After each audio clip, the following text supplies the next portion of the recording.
Have you ever been in a clinical trial? Have you ever wondered what it would be like to participate? You've come to the right place. Welcome to The Participant Story. I'm your host, Dave Hanneman. The Participant Story is a podcast sponsored by Curavit Clinical Research.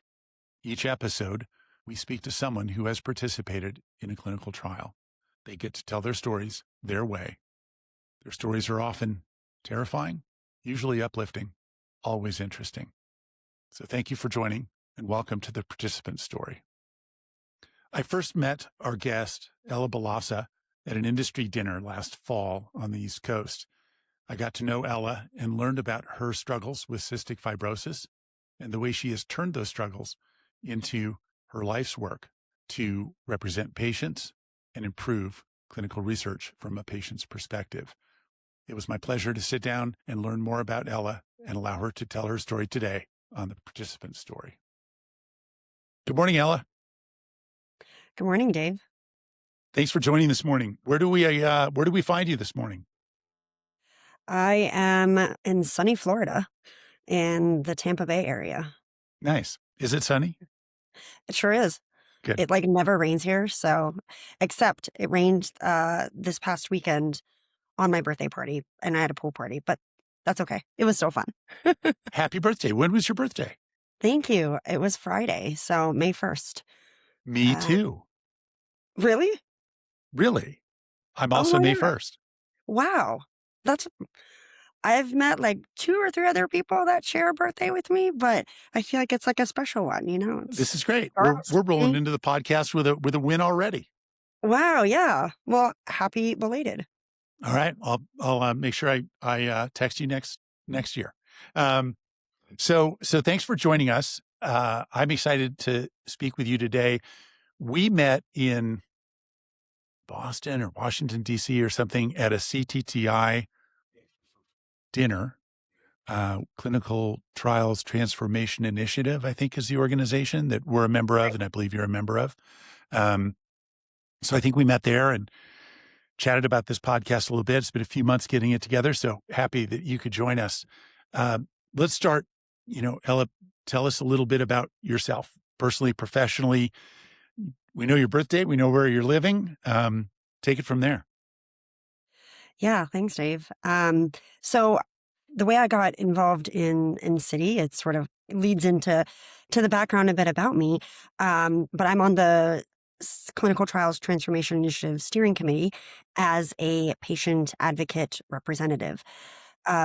So I was born with a rare disease called cystic fibrosis, and this is primarily a lung condition, genetic, that I was diagnosed with at 1 year old. And since then, it's a progressive illness. And so have had many, many healthcare encounters and experiences throughout my life, all which led to me wanting to be a voice for not only myself in healthcare, but more broadly as a voice for patients, and being a patient representative that has established and understands the way clinical research and healthcare works as a whole, and be this voice for my community. I have a biology background, so I studied microbiology in college, and really after that point, I subsequent was working in a laboratory, and some of the work that we were doing was looking at bacteria levels in river waters and environmental systems, and looking at antibiotic resistance levels. And a lot of the bacteria that are found in the environment exist in the lungs of people with CF. And so this kind of unique merging of my own healthcare and the work that I was doing, and realizing that, I have this lived experience perspective, and also more of I'm a science, understanding and interest, and I could really be a bridge to, bridge both research and healthcare industries and patient populations. And so that really led to a lot of the work that I've been doing over the last number of years, in helping to build those relationships between biotech companies and clinical research organizations, and and other life science technology companies working in clinical trials and helping to create better clinical trials, better drugs, and better treatments and solutions for patients that need those. And so a lot of my work has revolved around not only being a patient voice on advisory boards, but helping to gather these patient insights from populations that help to inform clinical research and drug development. So that looks like, being not just the voice in conferences and meetings and thought leadership, but also in helping to bring other patient voices to the table and to organize patient summits and develop patient advisory boards, and really just making sure that we're developing and listening to patient voices and patient needs to reduce burdens, make trials more accessible, and really just bring faster and better treatments to communities. How did you? So it sounds like CF influenced what you studied in college, and has clearly influenced what you do now. Am I connecting those dots correctly? Definitely. It influenced what I wanted to study in college. I never wanted to go into medicine because I had so many traumatic hospitalizations Mm. and healthcare encounters, but I knew I had a strong interest in science. And so, yeah, I definitely wanted to expand my understanding of science and of research. And so I kind of went down that path. And yeah, absolutely. It all ties together.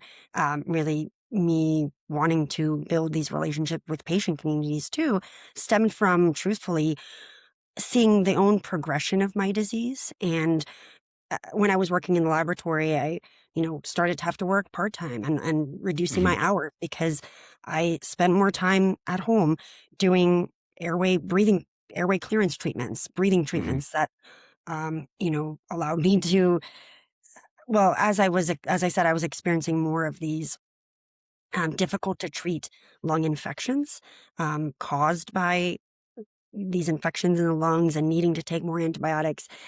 I was having to spend more time, as I said, like not living my life maybe to its fullest in the way that I wanted to. Mhm. And this sort of made me want to connect with others with CF who may have been experiencing those same things. And that led me to start blogging and being this patient advocate sort of from my computer and at home, where I was, kind of writing about introspectively about life with cystic fibrosis and volunteering with the Cystic Fibrosis Foundation and a number of these kind of research advisory boards that they were developing. So that's kind of what started it. At the Hmm. time, the CF Foundation was interested in hearing the patient voice and perspective. And they had started to develop they called it like research patient advisory boards. So this was getting patient input into the design of protocols, into I guess, committees that were looking in improving clinical care practices. And so I was able to lend my perspectives to a lot of these. They also developed it was called Research Conference. So it was Mhm. for the patient community to learn about new research that was happening in cystic fibrosis. And so I helped to create this inaugural meeting. It's been a number of years ago now, but it was these events, and then the sequence of these events, and also having to just spend more time at home managing my health, and not being as able to be out in the workforce and do a lot. You were diagnosed with CF as an infant. Yes. How did you become aware of the disease and conscious of it, and how did that change over the years? The first memory I have I have a lot of memories of going to the doctor and a lot of memories of being in the hospital at a Mm. young age to get treated for these lung infections that are the Mhm. hallmark of cystic fibrosis.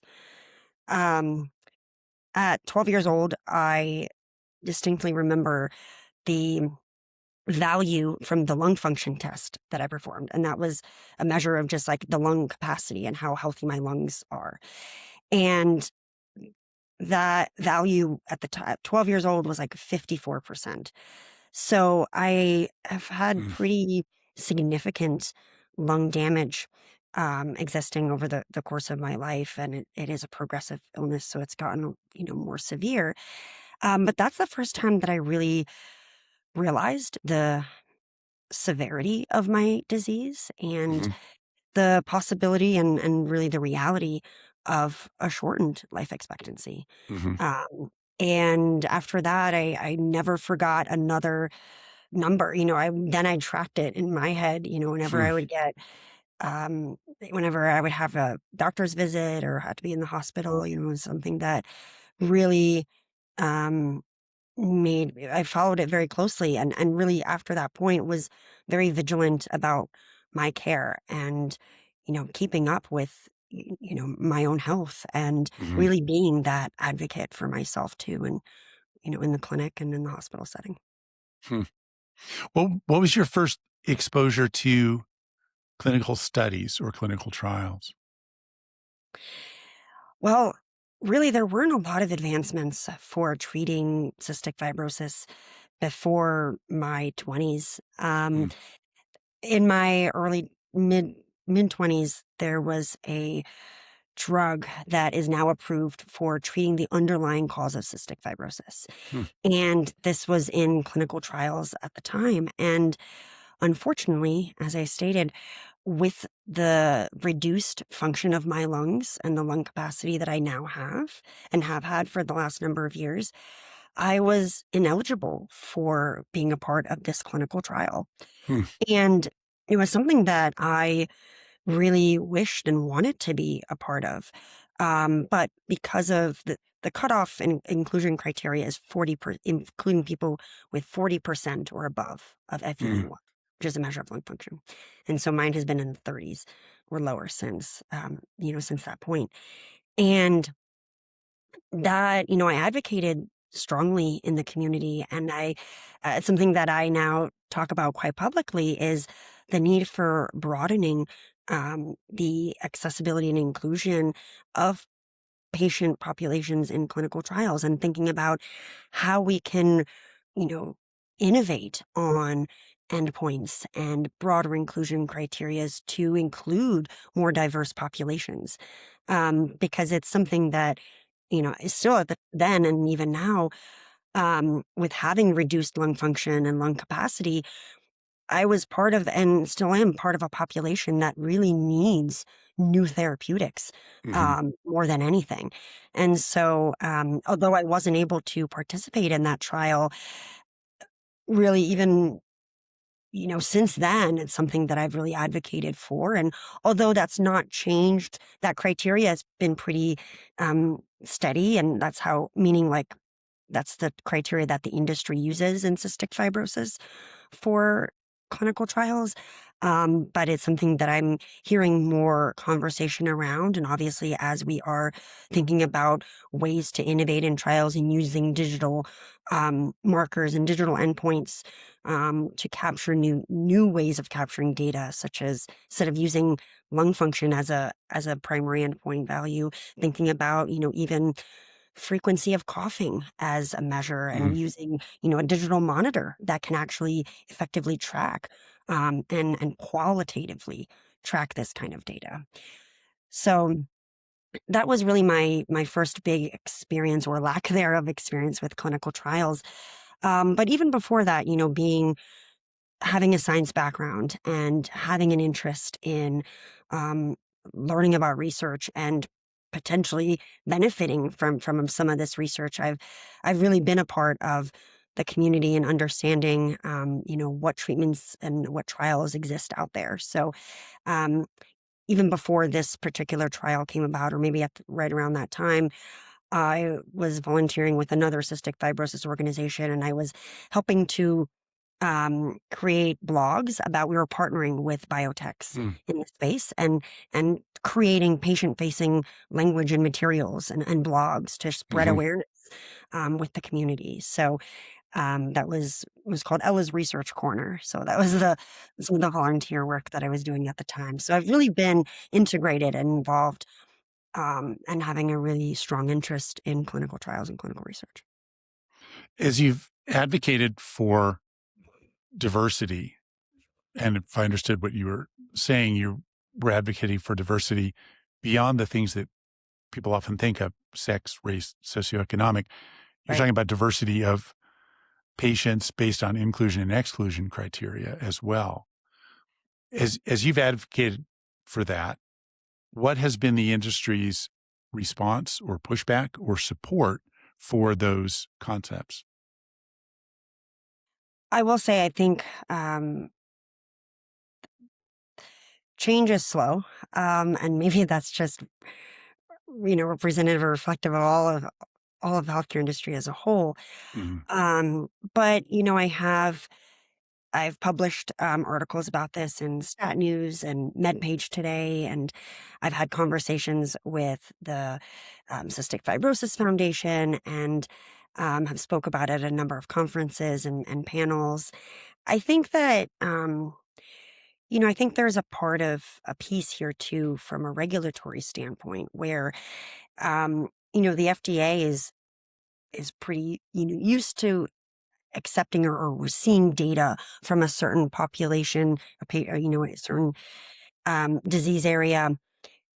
And when industry is thinking about innovating into the way that this data is presented and captured, there has to be a lot of, like, I guess, preliminary data and validation efforts for, bringing about new endpoint measures, or, new ways of presenting and measuring um, the effectiveness of a treatment or a trial. And so I think that what is something I really advocate for is the need for bringing patients and patient communities to the table early.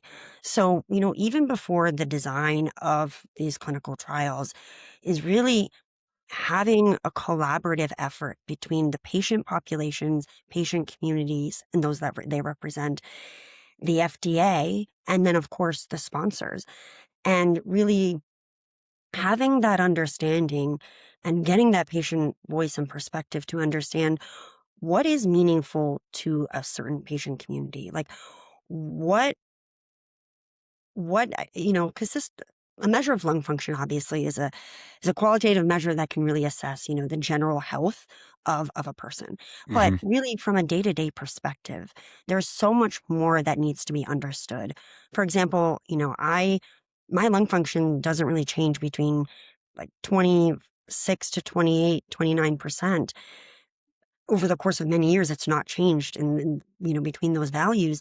However, on a day-to-day basis, I can have quite a bit of other symptoms that affect my quality of life. Mhm. These other measures that need to be understood and captured within a clinical trial setting. And that's the data that's really meaningful to a patient's day-to-day life, and how a treatment is affecting and improving those outcomes. So, to give you examples, I have day to day, I have a lot of mucus in the lungs that has to be cleared. And when I have a lung infection flare up, then I have a lot more symptoms. I'm coughing all the time. My airways, very tight airways, can't breathe as well. My blood oxygenation levels drop.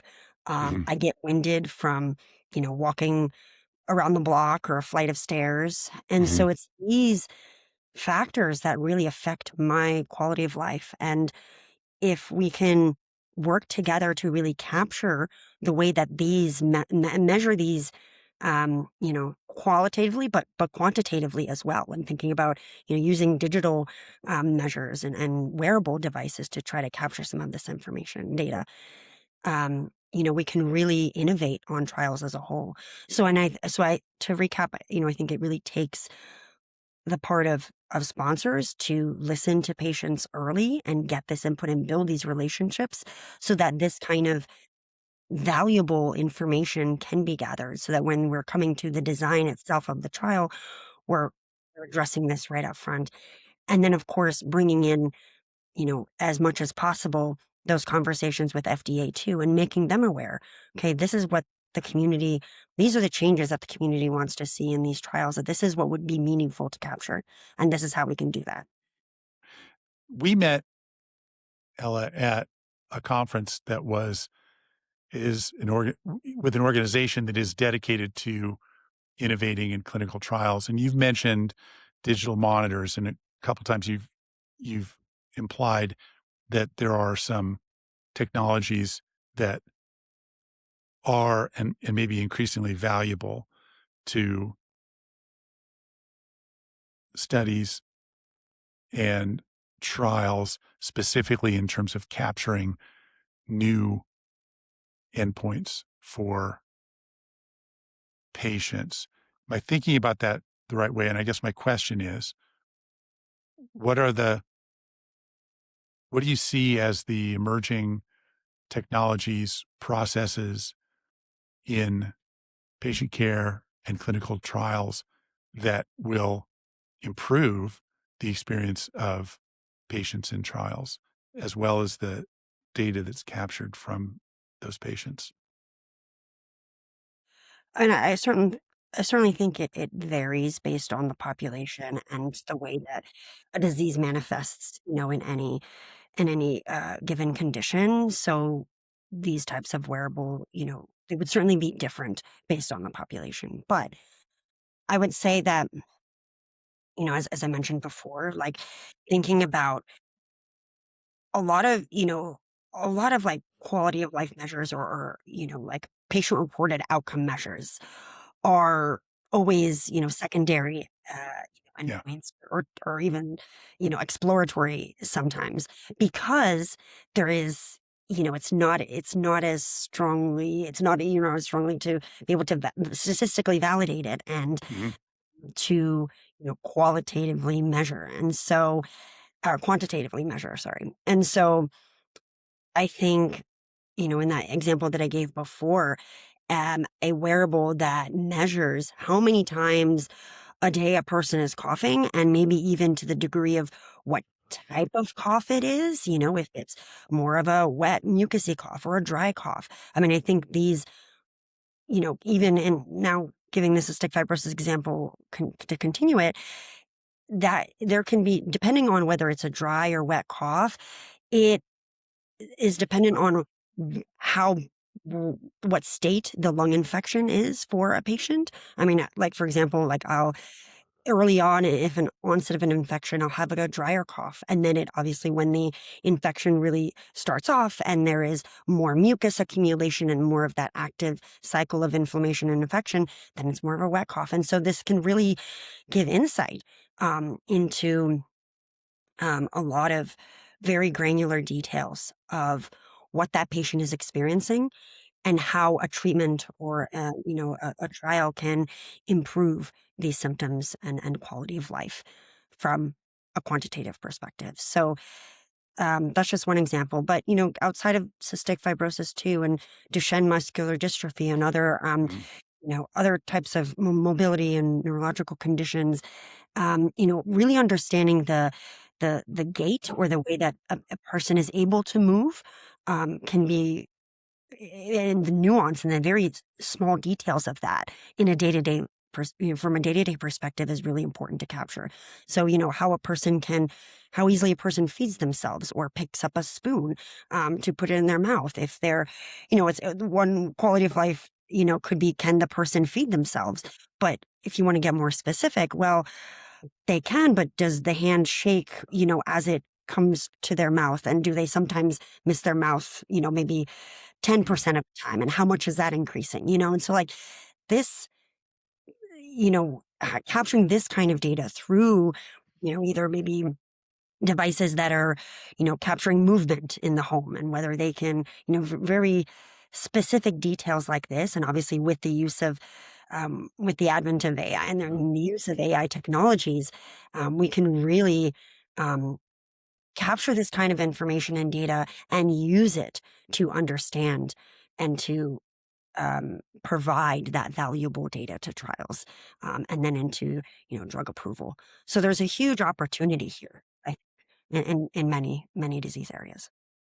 You mentioned one study that you were um, outside of the inclusion exclusion criteria for. Have you been approached for any other studies? Have you participated in any studies or trials?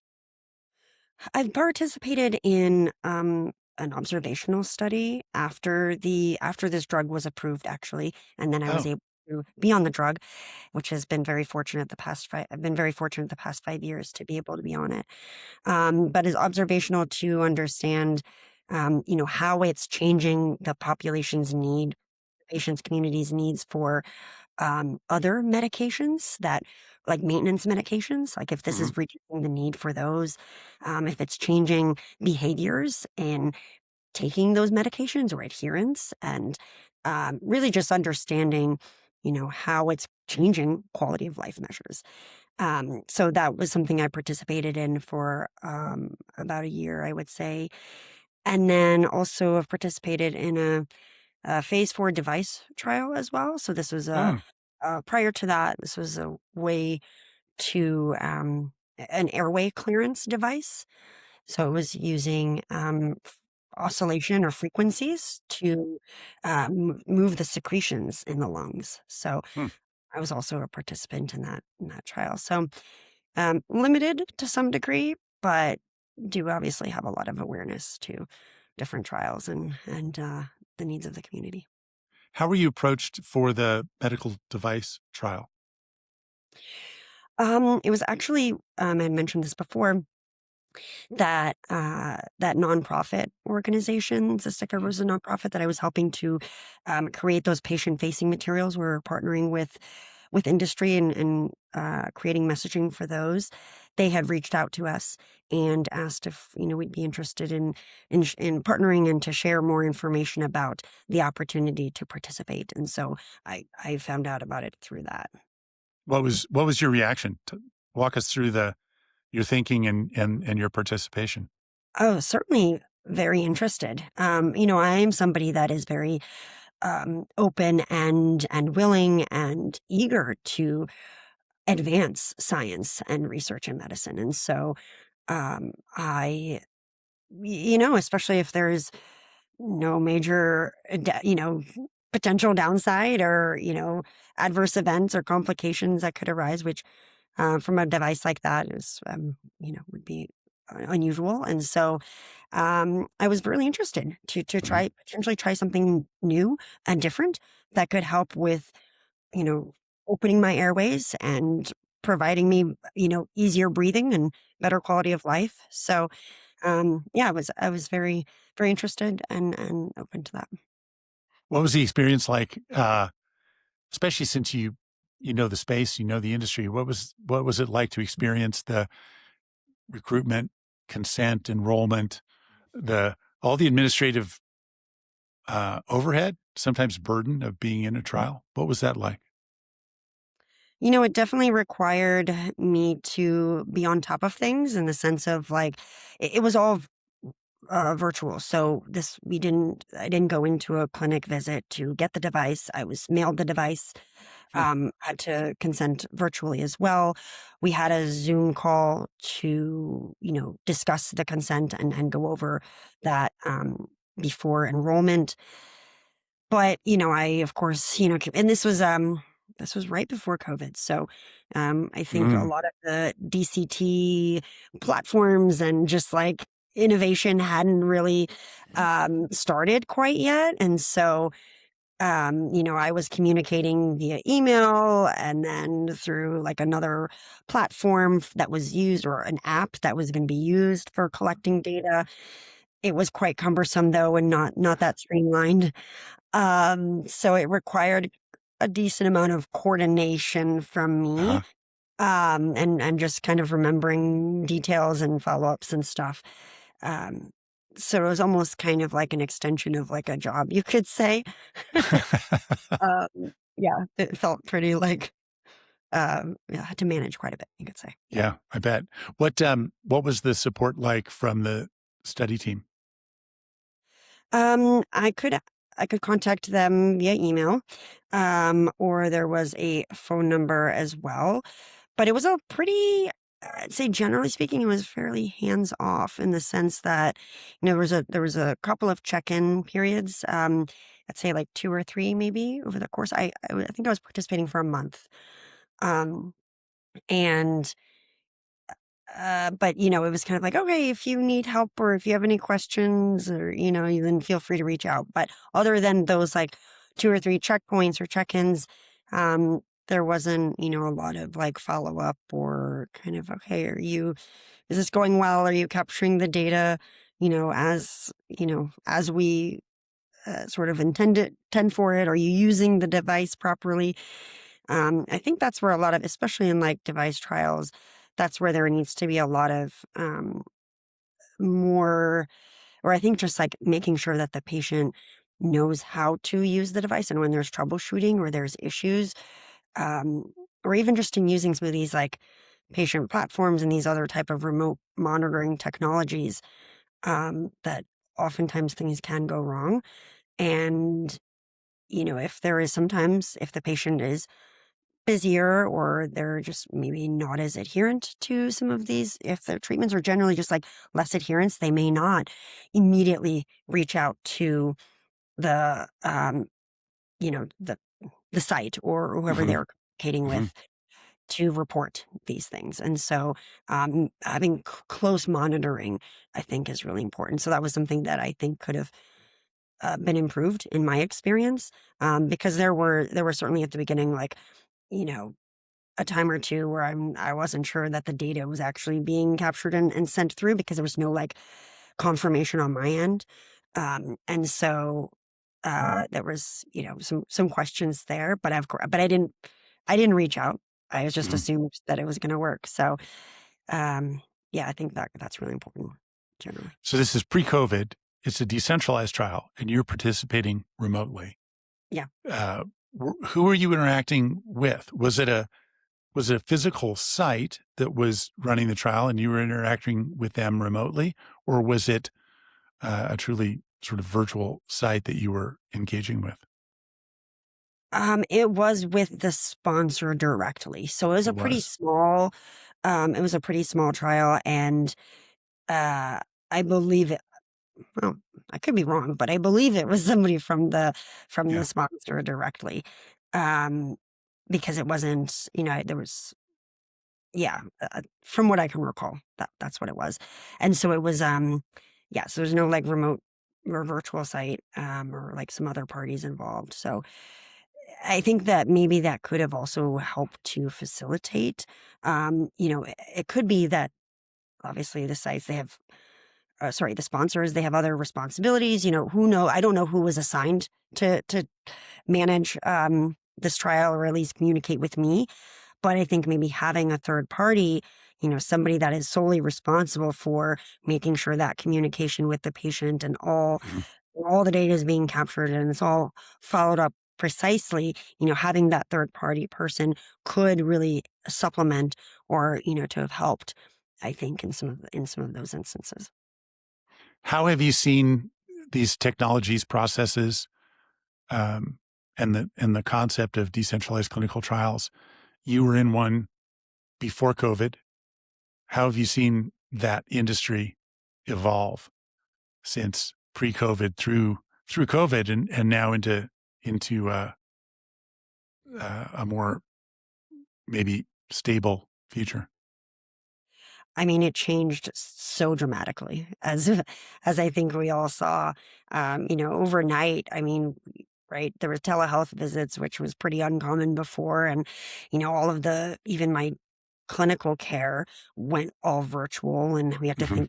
integrate Zoom calling and HIPAA compliance and all of these things into these platforms that really weren't, equipped necessarily or utilized for those purposes before. So I think we very much saw a huge uptick and influx of these new technologies and platforms specifically designed for communicating, with patients virtually and remotely and capturing data, with a lot of those um, guardrails and checkpoints and such built in. So I think we saw a lot of that, um, we saw some that I think weren't that effective. And I think now we're seeing those that are sustained or those that are actually working to really improve clinical trial experiences, and really facilitate that decentralized structural approach to trials where, we're really meaningfully, um, making the experience better and easier for patients. Because I think that was obviously it stemmed from the inability to be face to face because of the virus. But now it's more, a space where, well, let's build in that convenience factor and that, Mhm. you know, um, facilitating the best healthcare experience for the patient. And I think that's where we've landed on, which is great because I think it's the need for optionality is most important. Where, maybe there are still some patients who want to be seen in a clinic, and that face to face, touch point with the care coordinators or with the research coordinator is the most important to them, and they have time on their hands. Well, Mhm. and building a trial where they can access, making sure they can have access to a site if possible, and be seen in the clinic or fill out forms in person if they want to, but also simultaneously, for those populations that, can access technology easier and it's more intuitive and they have very busy lives, making sure that the technologies that are being integrated into those clinical trials and those experiences are actually reducing the burden, right? It's not, 5 different steps to log in each time, that it's not, that there are those reminders that the patient doesn't have to then, call, they have an app to set appointments or such, but then, sometimes it doesn't work or there's some inconsistencies and then they still have to call and, be on wait to get in touch with somebody on the phone for, intermittently. So it's like making sure that there's streamlining and that the optionality for what the patient needs most, dependent on their, um, disease, their lifestyle, whatever, is accommodated for, and integrating technologies in the best way possible for that. Do you think decentralized clinical trials today live up to the hype? I, well, I will say though I haven't participated in a recent decentralized trial, I'm maybe not the most the best person to give that opinion or that perspective, but just from, my experience in the industry and my communications with other patients and their experiences, um, yes, I would say that it's significantly helped Mm. to create, um, better patient experiences and make accessibility. I think that's the big one is access to trials Mhm. that patients couldn't many patients couldn't access before, whether it's because of a proximity issue primarily or just a time barriers, and availability. I think that it's helped in those regards. And then also even, and this is still a huge barrier and problem, but the access to learning about the availability of a trial and the Mhm. existence of a trial. I think that's where, we're really seeing a focus and there's still a huge need for how can we make sure that people are hearing about and learning about trial opportunities, um, especially for those that are not, connected to a large healthcare system or are, out in the country and they have access to their local clinics or hospitals. But how can we reach them virtually and also making sure that they feel trust with whatever ways that communicate that technology through making sure that they feel trusted in that the way that they're being communicated through to these with these technologies is um is actually going to be easing their you know I guess maybe some of their resistance or uneasiness with trial participation, and in fact and in actually making it a better experience and making sure that they are um supported in that way. So I think that's a big part of it too. What role do you think technology will play going forward in improving clinical trials generally and decentralized clinical trials specifically from a patient perspective? I think technology is going to improve the accessibility of Mhm. trials, and making sure that those patients that, are are kind of isolated either for geographically or because of lack of resources or their healthcare system not having access to large hospital systems, um, that they will still find and access opportunities to be a part of clinical research and to improve their health care and their disease and their treatment, the availability of treatments. So I think as a whole, technologies are can significantly aid in the Mhm. accessibility of trials. Um, and then in decentralized trials specifically, I think that, and I mentioned this before too, that they can aid in easing the experience in the trial itself for the Mhm. patient. So making sure that we're quantitative, capturing data that is uh, quantitatively under. Okay, hold on. I'll repeat that part. Okay,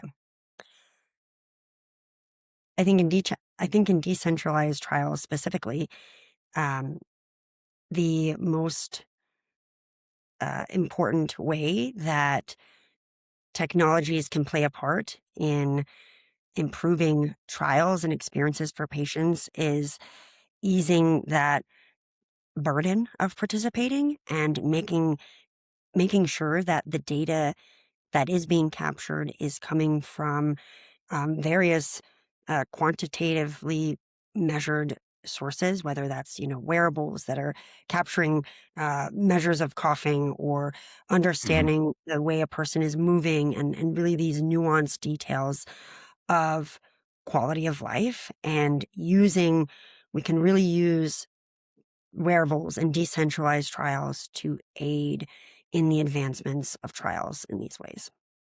As both a participant in clinical, in one study, in one trial, as well as a patient with CF, how have these experiences informed your career and your ability to impact the industry?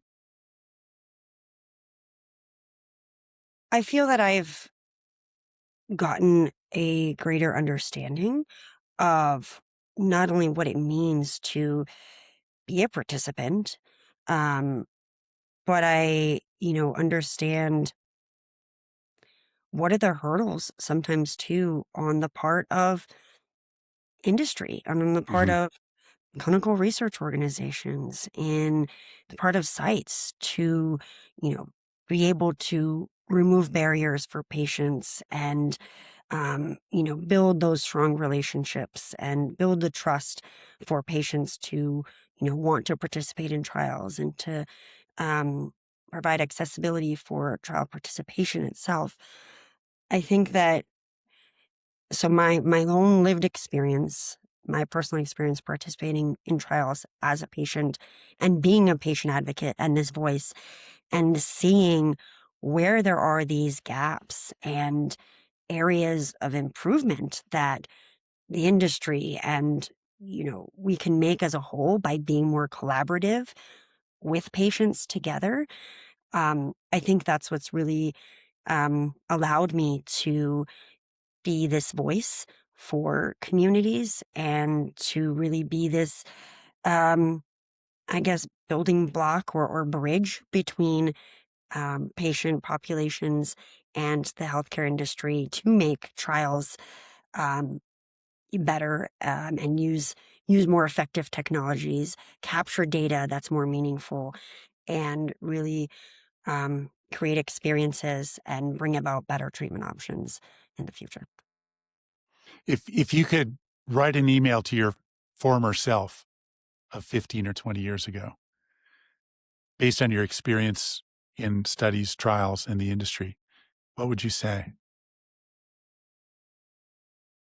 Um, if I could write an email to myself 15 years ago, I would say that I guess I'd give myself like a pat on the back to a degree. I would say, you've done a really good job of um, using your, you know, kind of, you've done a good job of taking something that has been a challenge. Obviously, my disease has been a challenge to my life in many, many ways, Mm-hmm. but to use it for good and to um want and to have and it's built that desire for me to want to make not only my own life better, but the lives of others, and also to want to see the improvement in clinical care practices and to bring about new treatment therapies for my own health and my own disease, but for patients like me in the future. So I would say that I'd give myself a pat on the back that I've done a good job of learning about the space, learning about the industry, and not being afraid to share my voice and my experience for the good of people in the future and for building these you know, collaborative opportunities for all stakeholders to come together and create a better clinical research ecosystem. I'd also say that I'm happy with the way that we are moving forward as and moving and changing clinical research and clinical trials, and really innovating and thinking about broader patient populations in inclusion, and really making the experience better for patients. Well, Elle, I am very grateful that you are sharing your experience with us and our listeners. Um, Thank you very much for spending time with us today. Is there anything we should have talked about that we didn't? Anything I should have asked you that I didn't? Oh, I mean, I think that, well, first of all, thank you for the opportunity to share my voice on your podcast, and for thinking of including me. So I thank you so much for that, Dave. I think we covered quite a bit, from my own story to the work that I'm doing to my hope for the future. So, no, I just want to thank you for the opportunity. Do you have a favorite foundation or charity related to this topic? Um, well, I would say that the Cystic Fibrosis Foundation is an organization that I am quite involved in and a part of, and obviously hope for the the use of resources to bring about new therapies and new treatments for the future of CF. So I would say that's one organization that that I support. Well, as a token of our appreciation for being on the podcast, um, and to support the industry and the patients in the industry, our sponsor CuraVit is happy to make a modest donation on your behalf to that foundation. So we'll take care of that after the show. Well, thank you so I'll much. get the details from you. Thank you so much. Thank you so much, Elle. I really enjoyed our conversation, and I look forward to maybe having you back on the podcast one day. Thanks, Dave. And happy birthday. Likewise. If you enjoyed this podcast and you've been in a clinical trial, I would love to talk to you. If you'd like to be considered to be a guest on this podcast, please reach out to me. You can DM me on LinkedIn. You can contact us through the CuraVit website, or you can email directly to tpspodcast@curavit.io.